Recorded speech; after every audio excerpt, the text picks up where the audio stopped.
Gila, bisa ditarik kamu? Bisa dong. Sok liatin ke teman-teman. Setuju?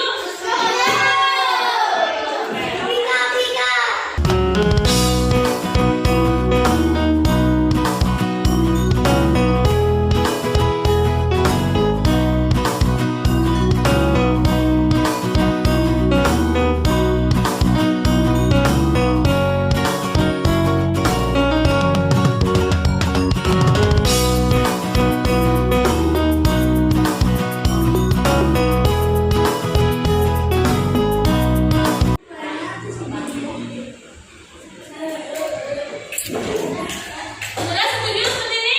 Tepuk tangan untuk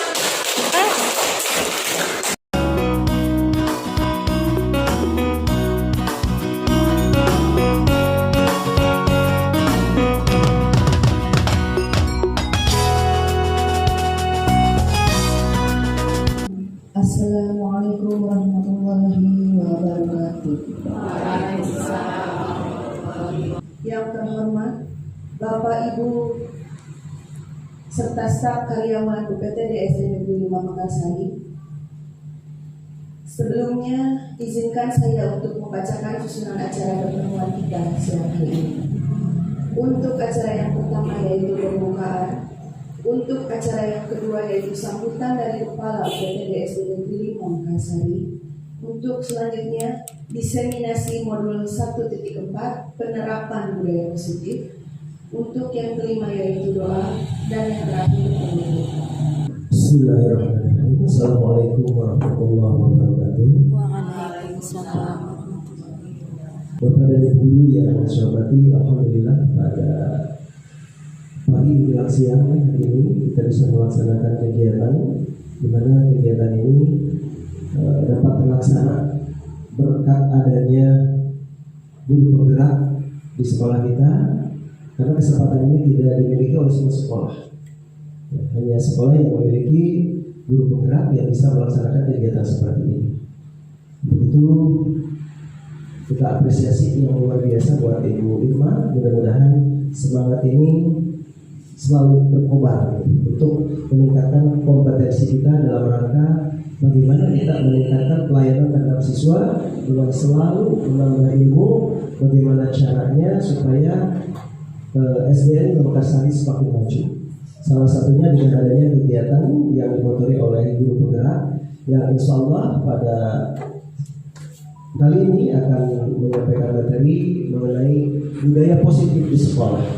salam dan bahagia Bapak Ibu hebat.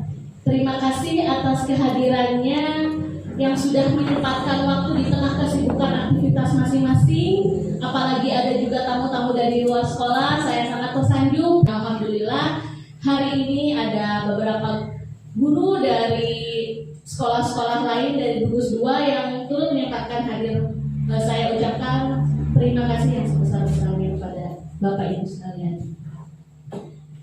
Yang pertama saya akan menjelaskan dulu ini kenapa 1 jam bersama ruang investasi ya. Jadi ruang investasi ini tidak ada di pendidikan guru penggerak. Saya terinspirasi di dalam kegiatan pelatihan pendidikan guru penggerak itu ada yang namanya ruang kolaborasi, ada elaborasi pemahaman, ada modul mulai dari diri, demonstrasi konseptual dan lain-lain. Saya merasa bahwa apa yang saya dapatkan dari pendidikan guru penggerak ini sebenarnya itu bukan hanya harus diterima oleh calon-calon guru penggerak, tapi pada dasarnya ilmu dan materi yang saya dapatkan ini adalah untuk kita semua para guru gitu. Hanya mungkin ada beberapa guru yang belum mendapatkan kesempatan untuk melaksanakan pendidikan calon guru penggerak seperti itu. Bahkan tidak hanya sebagai guru, saya mengikuti pendidikan ini bercermin dari materi yang saya dapatkan tidak hanya bisa saya terapkan hanya di sekolah saja, tapi juga di rumah kepada anak saya. Jadi materi yang diberikan dalam pendidikan guru penggerak ini begitu mendasar dalam kita mendidik, bukan hanya kita sebagai guru, tapi juga kita sebagai orang tua. Di situ saya berpikir, gimana nih, saya pengen ada ruang, ada kesempatan gimana saya bisa diskusi sama guru-guru gitu. tapi membahas tentang apa yang saya dapat dan apa yang Bapak Ibu guru dapat juga di kelas masing-masing. Makanya saya terpikirkan untuk membuat ruang investasi. Kenapa 1 jam bersama ruang investasi? Karena biasanya pukul 12 atau 12 lebih kita sudah selesai mengajar. Lalu apa yang kita lakukan? Setelah pukul 12, sholat zuhur, makan, menunggu absen.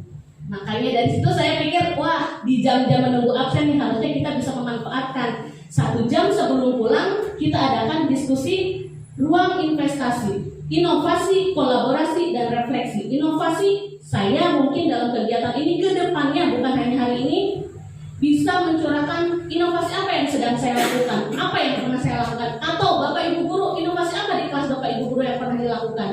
Kolaborasi, kita bisa bekerja sama, tidak hanya kegiatan ini untuk kelas 4 saja, kegiatan ini untuk kelas 1 saja, tapi kita kolaborasi. Kegiatan ini untuk guru kelas saja, untuk guru olahraga saja.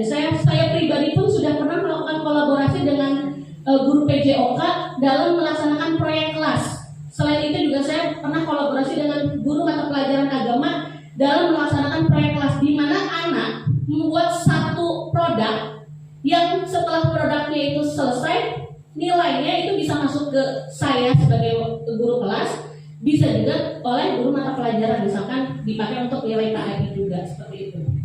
Dan refleksi ini sangat penting sekali ya Bapak Ibu untuk kita sebagai guru, karena dalam setiap kegiatan pembelajaran, setiap apa yang telah kita lakukan, hendaknya dilaksanakan kegiatan refleksi untuk memperbaiki, meninjau kembali apa yang sudah baik, yang perlu dipertahankan, apa yang kurang, yang harus ditingkatkan kembali agar menjadi lebih baik lagi. Makanya ruang investasi, inovasi, kolaborasi, dan refleksi. Investasi sendiri itu apa? Investasi itu kan penanaman modal ya, artinya penanaman modal. Makanya kenapa saya pakai kata investasi? Karena kita di guru, kita sebenarnya di sini mengajar sedang apa? Sedang menanamkan modal kepada siapa? Para peserta didik kita. Kita tanam modal dari kelas 1, kelas 2 sampai kelas 6, hingga akhirnya kita akan meraup keuntungan ketika apa? Mereka dewasa menjadi pemimpin-pemimpin bangsa. Amin ya rabbal alamin. Mudah-mudahan Allah meridhoi, Allah memudahkan apa yang ingin kita wujudkan, ingin kita curahkan dari diri kita yang kecil ini untuk bangsa Indonesia.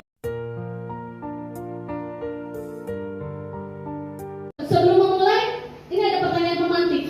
Setuju atau tidak setuju? Silakan Bapak Ibu boleh menjawab ya. Hukuman dapat mendisiplinkan anak. Setuju atau tidak? Tidak.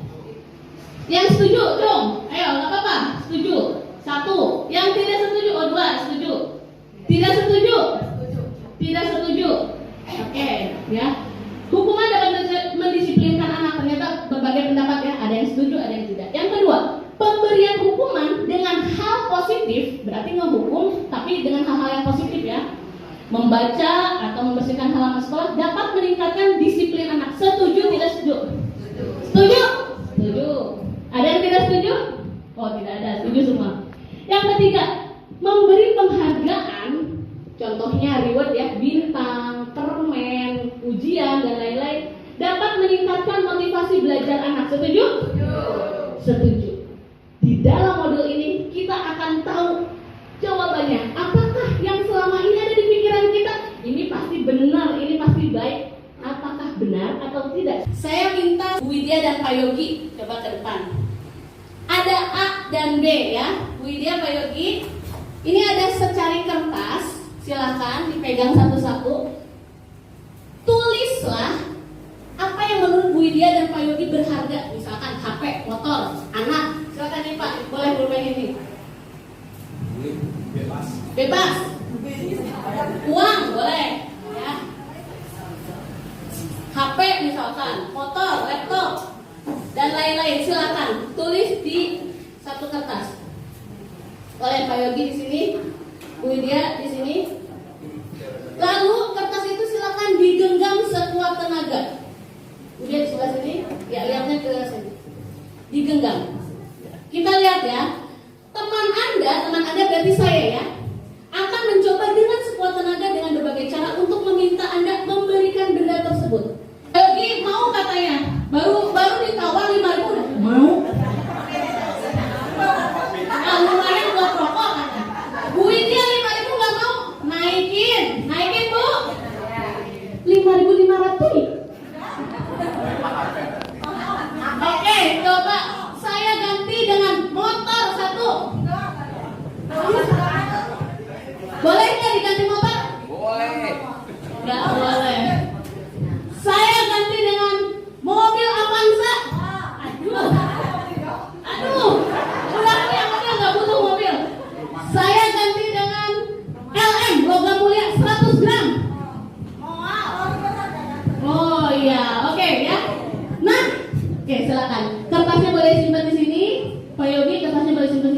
Bu Widya, tepuk tangan untuk Pak Yogi dan Bu Widya.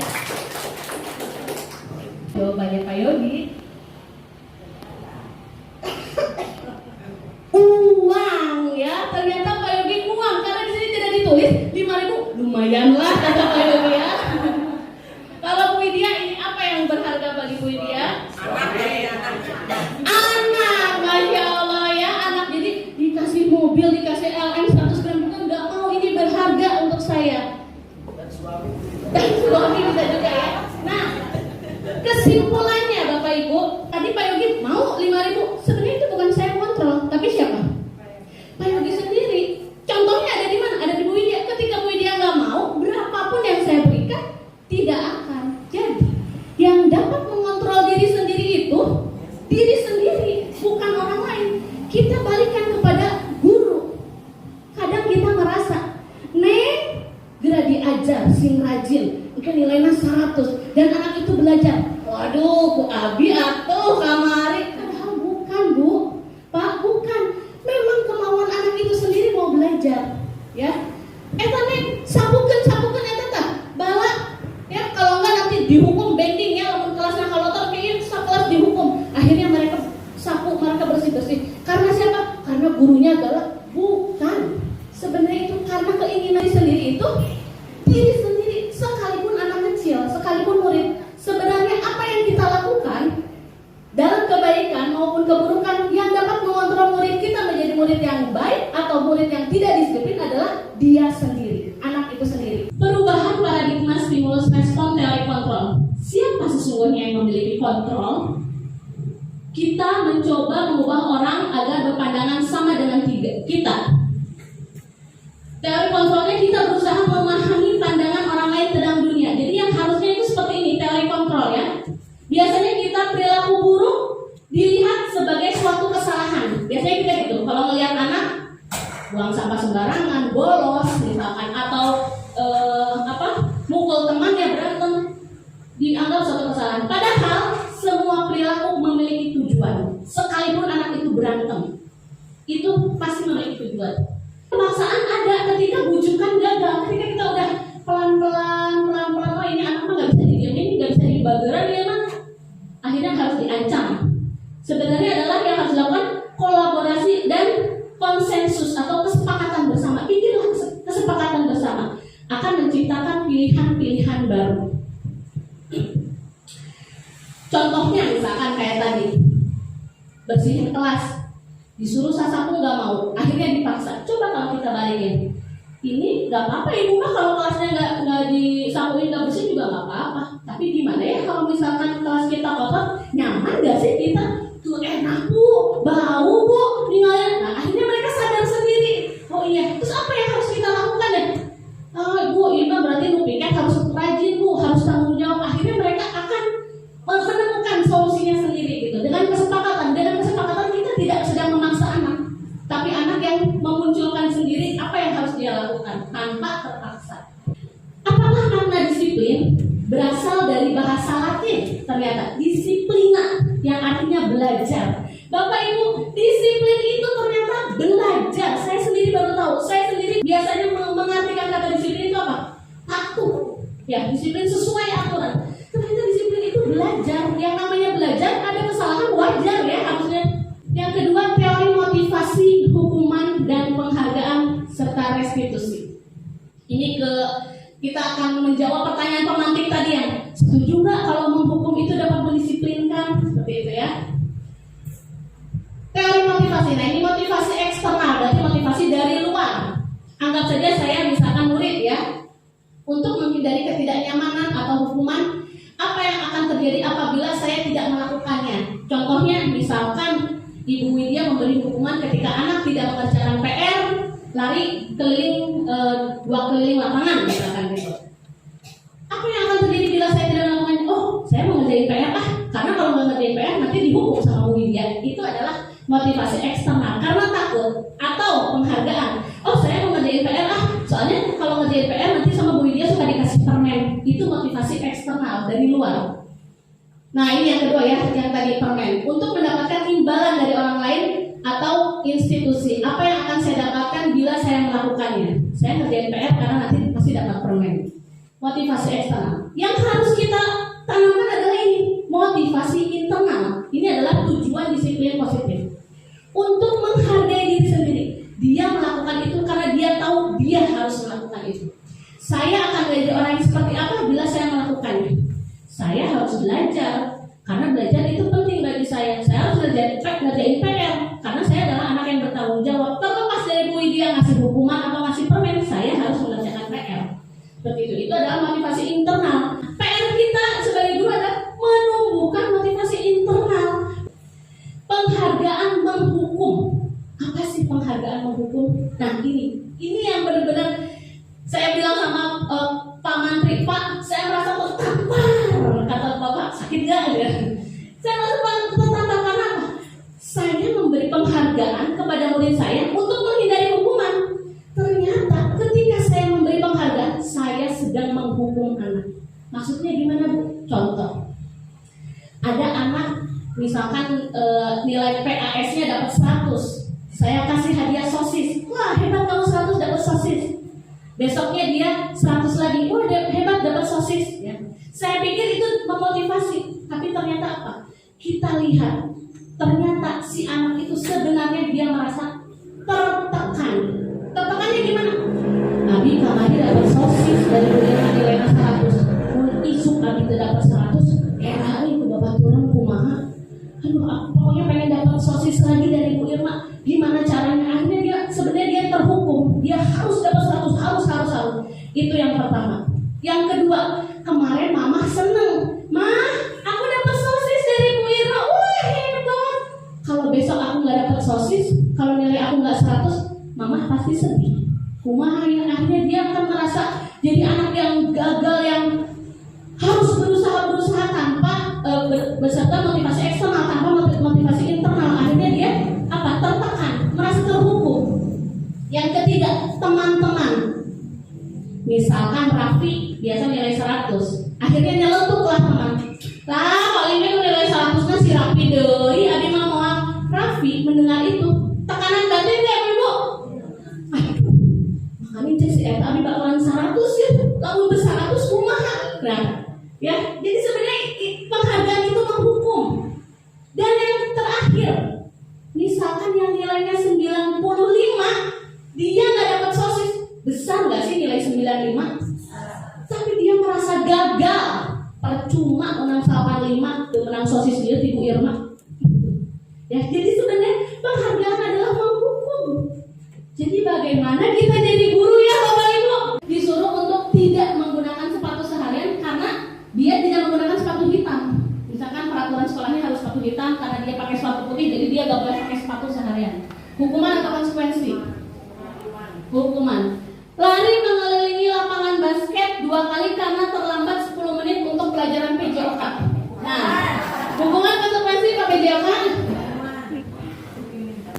Hukuman. Next, kita lihat jawabannya. Ya, betul. Yang pertama hukuman, kedua hukuman, yang ketiga, keempat konsekuensi, 5 hukuman. Yang terakhir program kebajikan apresiasi. Nah, ternyata yang harus kita lakukan tadi hukuman salah, penghargaan salah. Apa yang harus kita lakukan? Ini Bapak Ibu, program kebajikan apresiasi. Yang harus dilakukan adalah apresiasi. Pengakuan apresiasi. Dalam memberikan apresiasi atau pengakuan perlu diingat beberapa hal. Apresiasi itu kalau kita muji lah ya, muji secara verbal gitu. Tapi dalam memuji jangan seperti saya tadi. Tuh, lihat tuh, Reni nih, kamari Ibu ningali tuh, ngabantosan buki kasar sapu hebat, tepuk tangan buat Reni, tepuk semua. Sebenarnya itu salah. Padahal kan niat itu untuk memotivasi ya. Oh, biar yang lain ikut-ikutan ah. Oh, Abi besok mau bantuin Bu Risna ah. Oh, Abi besok mau bantuin Pak Tukimin ah. Gitu maksudnya seperti itu. Ternyata tidak boleh. Dukungan itu harus diberi secara khusus. Beri pengakuan secara pribadi berdua saja. Beri pengakuan kepada semua murid secara bergantian. Kembali si Eta sebenarnya ada keunggulan nanti nggak ada. Cari apapun ketika dia melakukan kebaikan langsung tarik, langsung hargai. Beri pengakuan secara konsisten, berkelanjutan.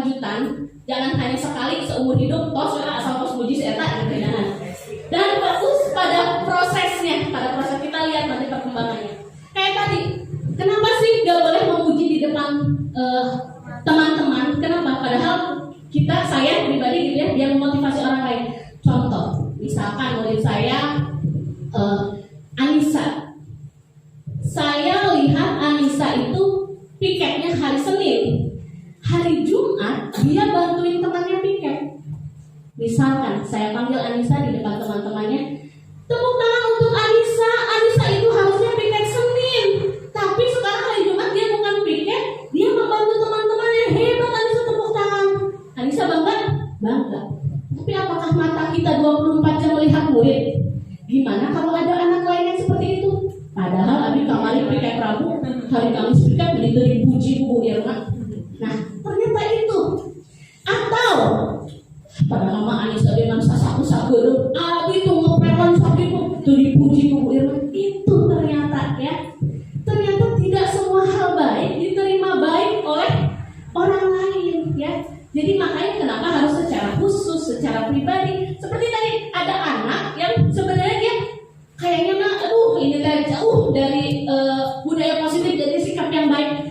Kita lihat ada sampah, boro-boro kayak diasupkan karena tempat sampah, dong digeserkan karena tong sampah. Lihat, Neng, itu tadi sampah untung ditajongkan gitu ya, kok Neng. Kalau enggak nanti ketendang sama ibu, kepleset atau ibu. Makasih ya Neng, makasih ya Neng. Neng untung aja digeserin. Itu teh biar dekat ya ke tempat sampah ya, biar gampang ngambil. Iya Bu. Akhirnya itu coba kalau anak yang lain dengar, benar gak kita muji orang nendang sampah? Enggak kan? Tapi bagi dia sendiri, padahal orang tidak iseng, tapi Bu Irma dipuji, isuk mah arek bener dibuang sampahnya. Nah mudah-mudahan bisa seperti itu. Makanya harus secara khusus, secara pribadi. Karena apa?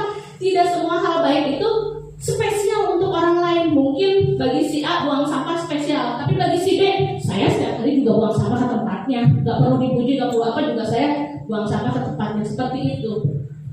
Jadi kebergantian kepada semua murid. Kadang kita muji kepada murid-murid yang pastinya unggul di kelasnya, baik dalam bertutur kata, sopan santun, apalagi dalam akademiknya. Nah, di sini kita dituntut untuk bergantian lihat setiap sisi baiknya. Kalau kata Pak Menteri, kungicup nawae ya Pak ya, sok kasih nilai, kasih pujian bahwa anak itu sudah ada kemauan berangkat ke sekolah gitu. Jadi anak akan muncul motivasi intrinsiknya.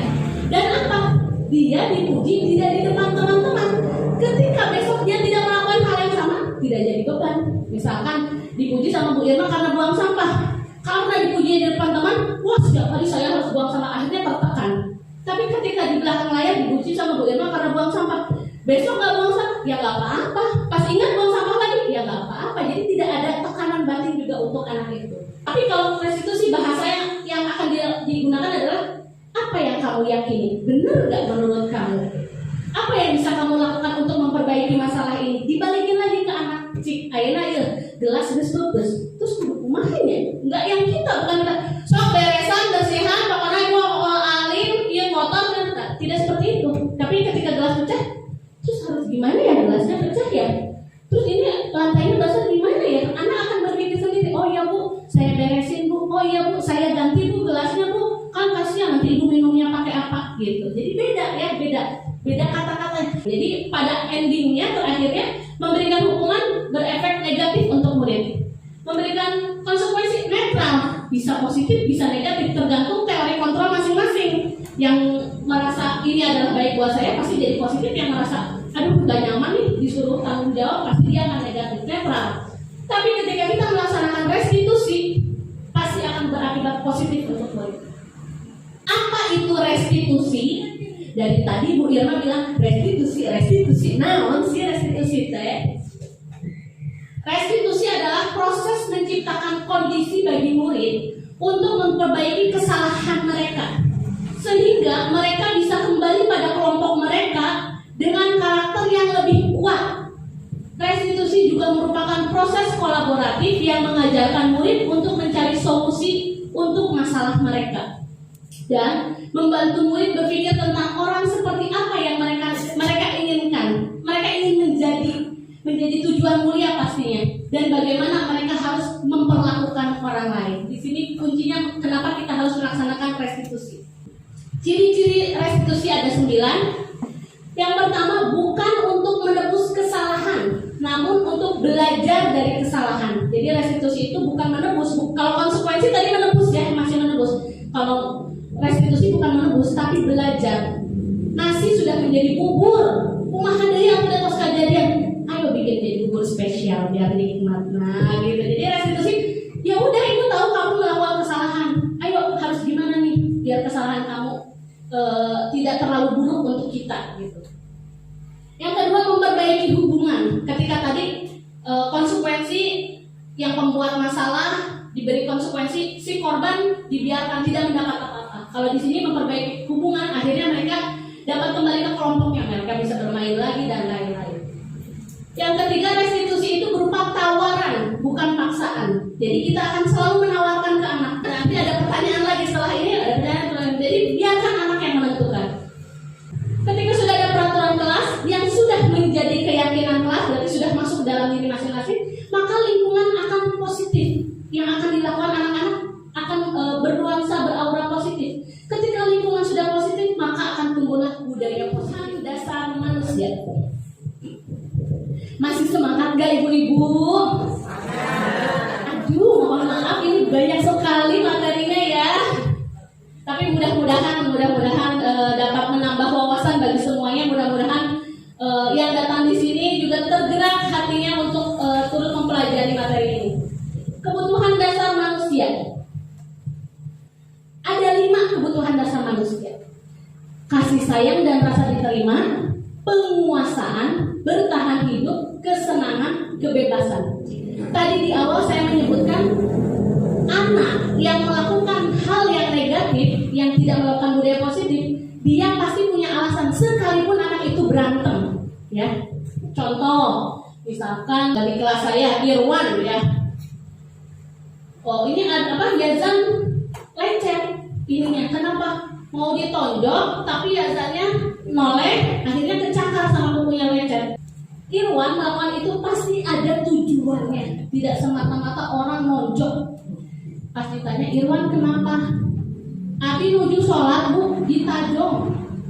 Akhirnya kok ditonjok lagi sholat duha, ditonjok tapi karena menghindar jadi ini. Ternyata apa? Dia sedang apa? Memenuhi kebutuhan bertahan hidup, harga dirinya dia.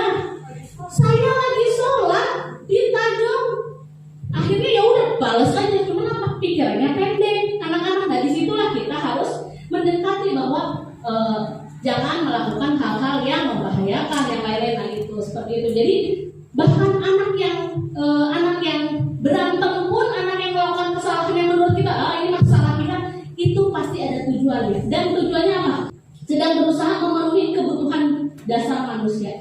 Kasih sayang, kasih terima, kesenangan, bertahan hidup, penguasaan, dan kebebasan. 5 posisi kontrol guru. Bapak Ibu silakan. Abi orang jantan naonnya. Penghukum, pembuat orang merasa bersalah, teman, pemantau, atau manajer.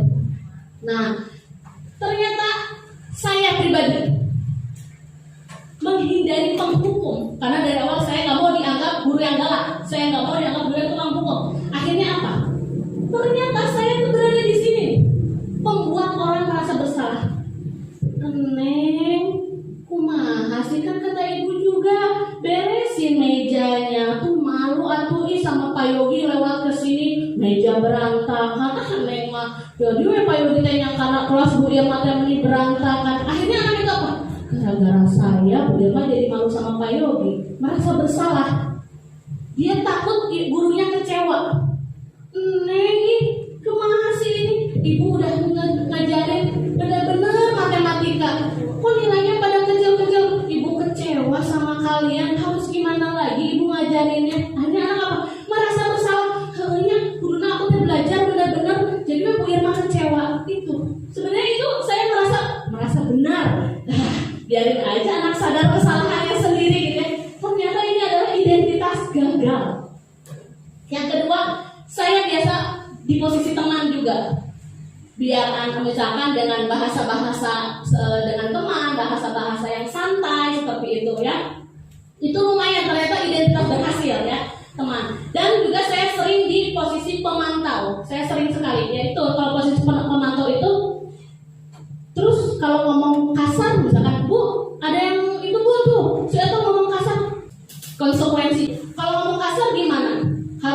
istighfar Bu, harus ini Bu. Terus kalau tidak pakai sepatu gimana? Harus ini Bu, harus ini Bu. Itu posisi pemantau, mengingatkan anak atas konsekuensi yang sudah disepakati bersama. Dalam posisi manajer, kita harus melaksanakan segitiga restitusi. Segitiga restitusi ini ada yang pertama adalah menstabilkan identitas.